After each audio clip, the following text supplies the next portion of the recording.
Morning students, BCom part third year EAFM second व्यावसायिक बस्टन business बस्टिंग के अंतर्गत हम रिवीजन के तौर पर परियोजना नियोजन एवं साध्यता अध्ययन के बारे में चर्चा कर रहे थे मेरे पिछले व्याख्यान में। उसी को आगे बढ़ाते हुए आज हम चर्चा करेंगे वित्तीय संस्थाओं का वर्गीकरण। देखिए, अखिल भारतीय एवं राज्य वित्तीय संस्थान परियोजनाओं का वर्गीकरण उनकी आयु, अनुभव एवं उद्देश्य जिसके लिए परियोजना की गई है के आधार पर किया जाता है। ऐसी परियोजनाएं दो वर्गों में यानी लाभजनित और सेवाजनित में वर्गीकृत की जा सकती है। लाभजनित परियोजनाएं आपकी वो परियोजनाएं होती है जिन्हें संस्था की लाभदायकता में सुधार करने के लिए प्रारंभ किया जाता है। ऐसी परियोजनाएं वो इस प्रकार से हो सकती है ऐसी जो परियोजनाएं हैं वो आपकी इस प्रकार से हो सकती है। नवीन परियोजना, न्यू प्रोजेक्ट्स। एक नवीन परियोजना किसी नए उत्पाद जिसकी ग्राहकों की ओर से मांग है अथवा ऐसा बाजार में विद्यमान उत्पाद जिसकी मांग आपूर्ति से अधिक है के लिए होती है। नई परियोजना की पहचान तथा निर्माण के लिए विशेष ज्ञान एवं योग्यता की आवश्यकता होती है। ऐसी परियोजनाएं तब स्वीकार की जाती है जब विनियोग पर प्रत्याय दर तथा शुद्ध रोकड़ प्रवाह वांछित दर से अधिक हो। इस तरह से नंबर 2 है विस्तार परियोजना, एक्सपेंशन प्रोजेक्ट। विस्तार परियोजना वह है जिसका उद्देश्य वर्तमान उत्पादों के लिए संस्थापित संयंत्र क्षमता को बढ़ाना है। संयंत्र क्षमता का विस्तार या तो अतिरिक्त संयंत्र क्षमता स्थापित करके या उसी उद्योग में किसी दूसरी संस्था का अधिग्रहण करके किया जा सकता है। ऐसी परियोजनाओं को स्वीकार करने के लिए विद्यमान स्तर से नियोजित स्तर तक विभेदक आगम एवं विभेदक लागत दोनों पर विचार किया जाता है। यदि विभेदक आगम विभेदक लागत से अधिक हो तो परियोजना स्वीकार की जाती है। आधुनिक परियोजना, मॉडर्नाइजेशन जो प्रोजेक्ट है, यानी प्रौद्योगिकी नवाचार निरंतर प्रक्रिया है, ये कंटिन्यूअस प्रोसेस है। मॉडर्नाइजेशन के अंतर्गत क्षमता बढ़ाने, एफिशिएंसी बढ़ाने का कार्य किया जाता है। यानी जब नवीन प्रौद्योगिकी विकसित होती है और वाणिज्यिक रूप से लागू हो जाती है तब विद्यमान प्रौद्योगिकी पुरानी हो जाती है। अतः जब कभी संयंत्र एवं मशीनरी की उत्पादन प्रक्रिया पुरानी हो जाती है तब आधुनिकीकरण की आवश्यकता होती है। आधुनिकीकरण की आवश्यकता की अनदेखी करने से लाभ की मात्रा में कमी हो जाती है। अगर हम पुराने ढर्रे से ही काम करते रहेंगे तो हमारी लाभ की मात्रा में कमी होगी।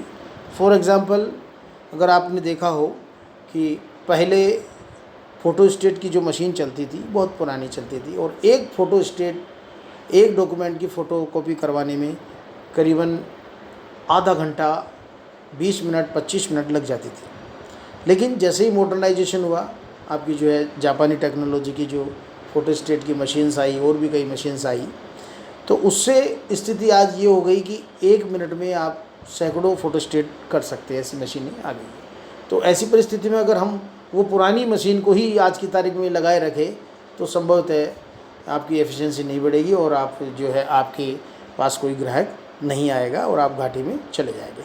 तो कहने का मतलब है, ऐसी परियोजनाओं को स्वीकार करने के लिए आधुनिकीकरण सहित तथा आधुनिकीकरण बिना प्रत्याय दर पर प्रभाव का निर्धारण करना पड़ता है। यदि विविधात्मक प्रत्याय संतोषप्रद हो तो परियोजना स्वीकार कर ली जाती है। इसी तरह से प्रतिस्थापन परियोजना, रिप्लेसमेंट प्रोजेक्ट में आपने देखा होगा कि प्रतिस्थापन परियोजना में पुरानी मशीन की जगह उसी क्षमता की नई मशीन स्थापित की जाती है।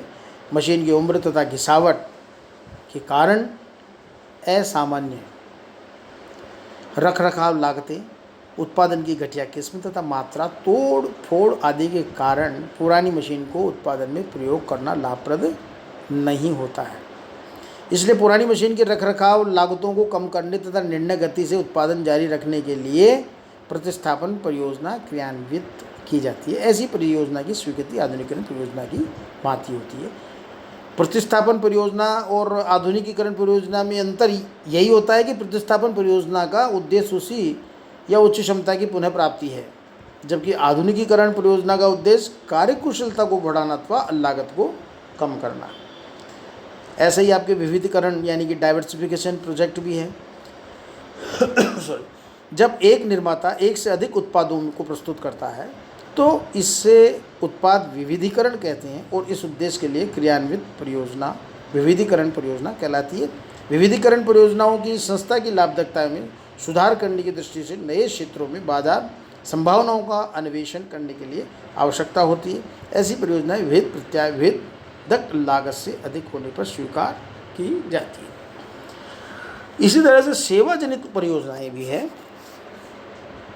सेवा जनित परियोजनाएं संस्था के मूल उद्देश्य से प्रत्यक्ष संबंधित नहीं है, किंतु इनकी क्रियान्वित दबाव में अथवा वैधानिक दायित्व पूरा करने के लिए की जाती है। और ऐसी परियोजनाएं इस प्रकार से है। शोध एवं विकास परियोजना, रिसर्च एंड डेवलपमेंट प्रोजेक्ट्स। देखिए, संस्था के विभिन्न परिचालन विभागों में नए उत्पाद या प्रक्रिया में सुधार, बाजार शोध आदि पर किए जा रहे शोध एवं विकास कार्यों को शोध एवं विकास परियोजनाएं कहते हैं। ऐसी परियोजनाओं की स्वीकृति के लिए संभावित प्रत्याय कभी भी आवश्यक नहीं है, क्योंकि इसका माप करना बड़ा कठिन है। कल्याणकारी परियोजनाएं, वेलफेयर प्रोजेक्ट्स, कैंटीन, आवास, चिकित्सालय आदि परियोजनाओं में विनियोजन कर्मचारियों तथा स्टाफ का मनोबल बढ़ाने के लिए किया जाता है। ऐसी परियोजनाओं का मूल्यांकन बहुत कठिन है। इसी तरह से शैक्षणिक परियोजनाएं,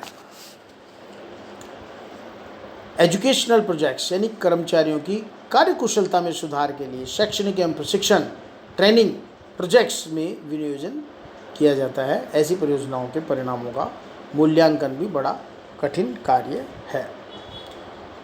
इसी तरह से प्रेस्टीज प्रोजेक्ट्स, कुछ परियोजनाएं आपकी प्रतिष्ठा की परियोजनाएं होती हैं, यानी जनता में अनुकूल धारणा बनाने के लिए इस तरह की परियोजनाएं तथा जैसे गेस्ट हाउस का निर्माण, शानदार प्रशासकीय भवन आदि में विनियोग किया जाना होता है।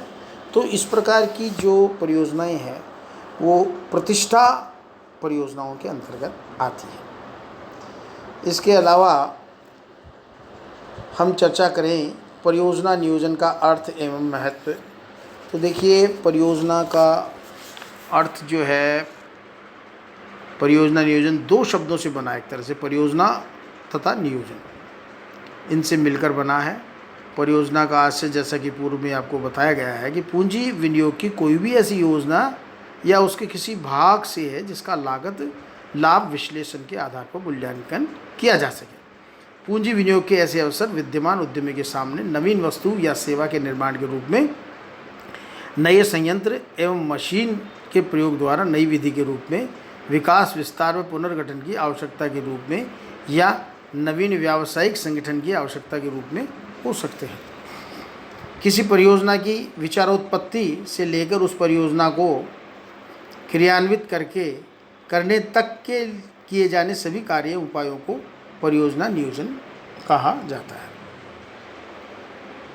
परियोजना नियोजन का महत्व। परियोजना नियोजन के संबंध में बिना विचारे जो करे सो पाछे पछताव वाली कहावत चरितार्थ होती है। चूँकि इसमें जो भी कार्य हाथ में लिया जाता है वह पर्याप्त सोच विचार एवं जांच पड़ताल के बाद किया जाता है, इसलिए भी असफलता की संभावना बहुत कम हो जाती है। यही कारण है कि आजकल परियोजना नियोजन आर्थिक विकास के कार्यक्रमों का अभिन्न अंग बन गया है। इसका महत्व निम्न तथ्यों से और भी बढ़ जाता है, जैसे विनियोजन निर्णय का आधार, यानी परियोजना नियोजन परियोजना की क्षमता का क्रमबद्ध विश्लेषण होता है जिसके आधार पर विनियोग करने या न करने का निर्णय लिया जा सकता है। इस प्रक्रिया में विनियोग करने के विचार की उत्पत्ति में से मूल्यांकन की अवस्था तक परियोजना का सभी संभाव्य दृष्टिकोण से वस्तुपूर्वक विश्लेषण संभव हो जाता है। इसमें सभी तकनीकी, सामाजिक लाभप्रदता, वित्तीय तथा वाणिज्यिक विश्लेषण किए जाते हैं। व्ययों पर नियंत्रण। परियोजना नियोजन की प्रक्रिया में किसी भी अवस्था में यदि परियोजना की सफलता की आशंका या प्रतिकूल प्रवृत्ति नजर आती है तो परियोजना की जांच पर बिना अतिरिक्त व्यय किए नियोजन प्रक्रिया को रोक देना चाहिए। इस तरह परियोजना में अनावश्यक विनियोग नहीं होता। सूचनाओं का संप्रेषण इसके द्वारा नियोजन एजेंसियों को विभिन्न प्रकार की सूचनाओं की पूर्ति की जा सकती है, जिनके आधार पर वांछित उद्देश्य की प्राप्ति के लिए विद्यमान साधनों का उपयोग किया जा सकता है। यही नहीं बल्कि अंशधारियों, बैंक, वित्तीय संस्थाओं तथा औद्योगिक लाइसेंस अधिकारियों को भी संतुष्ट करने के लिए इन सूचनाओं का उपयोग किया जा सकता है। राष्ट्रीय नियोजन में सहायक परियोजना नियोजन राष्ट्रीय नियोजन प्रक्रिया में भी सहायक होता है। विभिन्न परियोजनाओं के निर्माण एवं उनकी क्रियान्विति के आधार पर उपलब्ध सूचनाएं उत्पादन, विनियोग, रोजगार, पूंजी निर्माण आदि के सही अनुमान लगाने में सहायक होती है। इससे राष्ट्रीय योजनाएं अधिक यथार्थवादी होती हैं। उत्तम परियोजना नियोजन के जो आवश्यक तत्व है, इसके बारे में हम नेक्स्ट व्याख्यान में आपको बताएंगे। धन्यवाद।